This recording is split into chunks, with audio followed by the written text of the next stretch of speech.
विदर्भात काही दिवस पावसाचा खंड असणार, शेतकऱ्यांनी पेरणीसाठी घाई करू नये, 7 जून नंतर पेरणी करावी, तज्ञांचा सल्ला। भाजप पालघर जिल्हाध्यक्षपदी भरत राजपूतांची दुसऱ्यांदा नियुक्ती, कार्यकर्त्यांकडून जल्लोष साजरा, तर पदाधिकारी आणि कार्यकर्त्यांनी भरत राजपूत यांना शुभेच्छा दिल्या।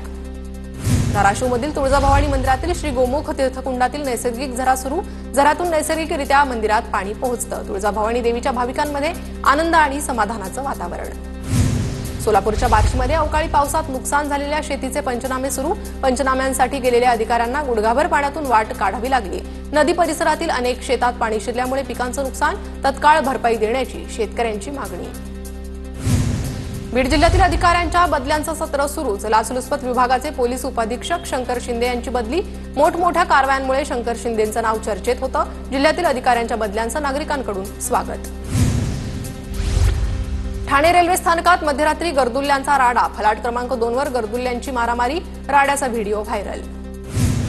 मुंबईच्या काळा चौकीजवळ राहणाऱ्या दाम्पत्याला सायबर भामट्यांनी 34 लाखांचा गंडा घातला, सायबर पोलीस ठाण्यात गुन्हा दाखल, पोलिसांकडून अधिक तपास सुरू।